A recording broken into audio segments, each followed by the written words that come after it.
चलिए एक और बड़ी खबर आ रही, सीधा उसका रुख करते चंडीगढ़ से। पंचायत मंत्री देवेंद्र बबली का बयान आया चंडीगढ़ से। इस वक्त की बड़ी खबर, देवेंद्र बबली ने कहा कि ग्रांट खर्च ना करने वाली पंचायतों पर कार्रवाई होगी।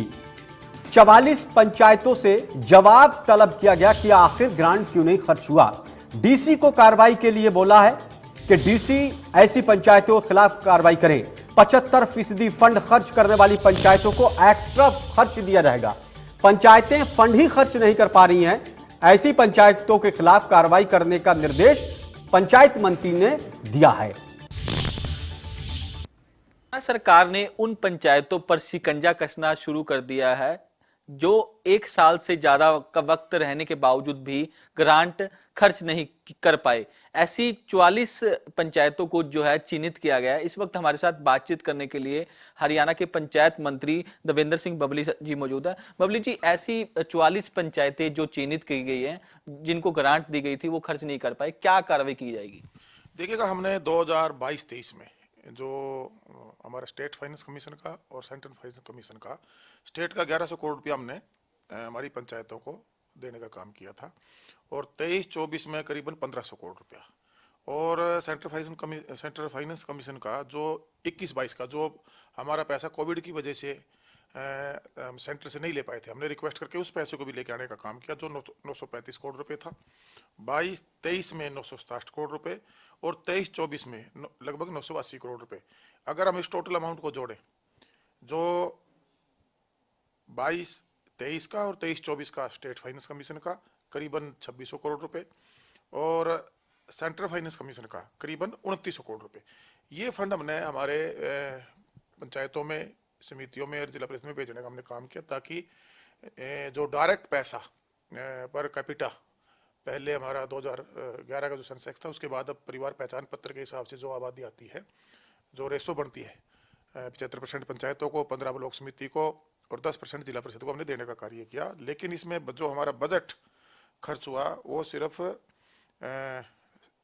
स्टेट फाइनेंस कमीशन का 750 करोड़ रुपए के लगभग, और हमारा सेंट्रल फाइनेंस कमीशन से करीबन 650 करोड़ रुपए, टोटल हम लगभग 14 करोड़ रुपया खर्च कर पाए हैं। और जिन पंचायतों ने अपने जिम्मेवारियों को निभाया, हमारी ब्लॉक समितियों ने निभाया, जिला परिषद ने निभाया, डेवलपमेंट का पैसा डेवलपमेंट पर गुणवत्ता के साथ समयबद्ध तरीके से लगाया। आपने देखा होगा, जब ये टेंडरिंग के माध्यम से पैसे की जवाबदेही जनता को, जो हमारी सरकार की भी ड्यूटी बनती है और जो हम चुने लोग हैं उनकी बनती है, चाहे अधिकारी कर्मचारी उनकी बनती है, वहाँ पर एक विरोधाभास, जो मैनुअल काम के लिए कुछ लोग या उसके अंदर राजनीति थी, इस टाइप की एक समस्या खड़ी हुई थी। लेकिन धीरे धीरे करके जो पढ़ी लिखी पंचायतें बनी, युवा पंचायतें बनी, उन्होंने सरकार का सपोर्ट करना शुरू किया, और आज बहुत से ऐसे गांव हैं जिन्होंने बहुत अच्छी डेवलपमेंट अपनी पंचायतों में करने का कार्य किया है, अपने गांव को आगे बढ़ाने का कार्य किया। जो 9 सूत्रीय कार्यक्रम हम लेकर आए थे, उनको इम्प्लीमेंटेशन करवाने का उनके द्वारा कार्य किया गया है। लेकिन इंटेंसली कुछ लोगों ने इसमें राजनीतिकरण किया। उसमें ये कह सकता हूँ कि वो किसी के लोगों के बहकाव में भी आए। कुछ ऐसी पंचायतें जिन्होंने ये डेवलपमेंट का पैसा डेवलपमेंट पर ना लगाकर रोकने का कार्य किया, तो सरकार ने एक फैसला लिया है।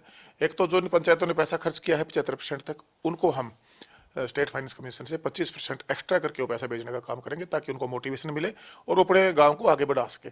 और जिन्होंने इंटेंसली रोकने का काम किया है, तो उस पर जो कार्रवाई बनती है आने वाले समय में, सरकार उस कार्रवाई को करेगी। तो जिला उपायुक्तों को लिखित में आदेश जारी कर दिए कि इनके खिलाफ कार्रवाई की जाए। आखिरकार क्यों ये पैसा खर्च नहीं कर पाए, उनसे स्पष्टीकरण भी मांगा जाएगा? बिल्कुल, पहले स्पष्टीकरण मांगा जाएगा, और स्पष्टीकरण के बाद अगर इंटेंसली किसी ने उसमें, मैं ये कहूँगा कि गांव के डेवलपमेंट को रोकने का काम किया है, तो वो उनका राइट नहीं है। जनता ने उनको अगर चुना है तो गांव के विकास के लिए चुना है, और वो उनकी ड्यूटी बनती है। कहीं भी उन्होंने अपनी जिम्मेवारी में कोताही बरती है, तो उसके खिलाफ अगर कोई कार्रवाई बनती है तो हम करने में चूकेंगे नहीं।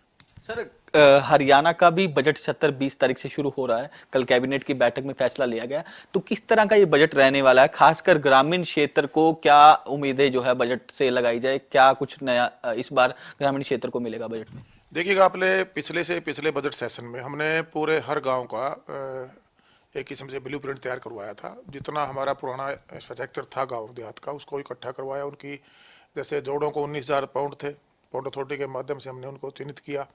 18,000 समथिंग हमारे गाँव में थे, फिर 11,800 जो पोलेटेड थे, उसका फर्स्ट सेकंड थर्ड फेज में हमने कार्य शुरू करवाया।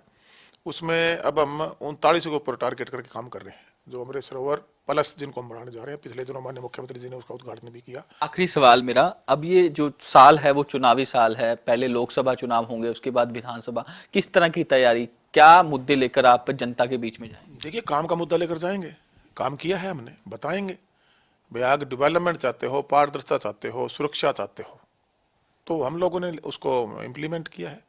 आप पहले की सरकारों के कार्यशैली देख लीजिए और आज हमारे कार्य करने का तरीका देख लीजिए। मेरे से पहले भी तो सरकारों में मंत्री रहे होंगे, पंचायत मंत्री, क्या किसी ने इस प्रकार की डेवलपमेंट, जब मुख्यमंत्री जी अब हमारे यहाँ जो हमारे अमृत सरोवर प्लस का उद्घाटन करने गए, चाहे हमने वो कम ही हम करा पाए, अभी हमने टारगेट ज़्यादा लिया है, हालांकि जोड़ खुद चुके हैं, उनका स्लज निकलना था, डिवाटरिंग होनी थी, मिट्टी का कार्य हो चुका है। अब उसके अंदर ब्यूटिफिकेशन के लिए जो अमृत प्लस जो हम बनाने जा रहे हैं, उसमें आप देखेंगे उनको फेंसिंग होने लग रही है, उनमें पाथवे बनने लग रहे हैं, उनमें स्ट्रीट लाइट लगने लग रही हैं, उनमें कुर्सियाँ रखी जा रही है, ताकि आने वाले समय में वो एक पार्क का काम भी करे। और उस जोड़ के माध्यम से गाँव की पंचायत अपनी इनकम भी उसको कॉन्ट्रैक्ट बेस पे दे के, वहाँ चाहे मच्छी पालन की बात है, बत्तख पालन की बात है, इस तरह के वहाँ कार्य भी कर सकें, जिससे गांव का सौंदर्यीकरण भी बना रहे, साफ सफाई भी रहे और गांव की इनकम, पंचायत की इनकम भी जनरेट हो। शुक्रिया हमसे बातचीत करने के लिए। थे पंचायत मंत्री देवेंद्र सिंह बबली, जिनका साफ तौर पर कहना है कि जो ग्रांट जारी की गई थी, जिन पंचायतों ने 75% ग्रांट जो खर्च की है, उसको 25% एक्स्ट्रा दिया जाएगा, और जिन पंचायतों द्वारा ग्रांट का पैसा खर्च नहीं किया गया, उनके खिलाफ कार्रवाई के लिए जिला उपायुक्त को लिख दिया जाए। चंडीगढ़ से वीडियो जर्नलिस्ट जतिन के साथ साहिल रुखाया, इंडिया न्यूज।